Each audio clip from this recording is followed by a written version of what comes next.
আসসালামু আলাইকুম। উবাইদুর ২৪ নিউজ থেকে স্বাগতম জানাচ্ছি। সাংবাদিক উবাইদুল ইসলাম। দেশের চলমান সংকট নিরসন এবং একটি অসাম্প্রদায়িক ও শান্তির বিনিময়ে সমাজ নির্মাণ, তৌহিদভিত্তিক আধুনিক রাষ্ট্র ব্যবস্থা প্রতিষ্ঠার আহ্বান জানিয়ে হিজবুত তৌহিদের লক্ষ্যে শনিবার ২৭শে সেপ্টেম্বর সকাল ১১টার দিকে শেরপুর শহরের নিউ আলিশান রেস্টুরেন্টে স্থানীয় সাংবাদিক ও গণমাধ্যম কর্মীদের সাথে অংশগ্রহণ করে এক সভা অনুষ্ঠিত হয়। শেরপুর জেলা শাখার পক্ষ থেকে অভিনন্দন। আমি বেশি কথা বলবো না, আমাদের অনুষ্ঠান প্রায় শেষ পর্যায়ে।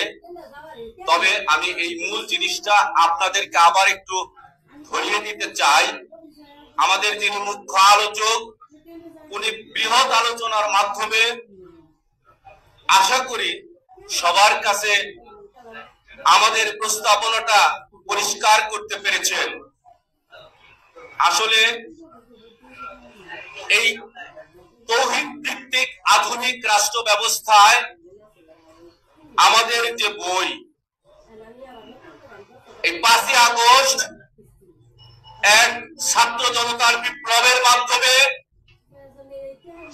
পুনরায় যখন দেশকে নতুন করে সাজানো হয়েছে, এই অন্তর্বর্তীকালীন সরকার দেশকে সুন্দরভাবে পরিচালনা করার জন্য, একটি রূপরেখা দাঁড় করানোর জন্য সারা দেশের সমস্ত রাজনৈতিক দলকে আহ্বান করেছেন উনি।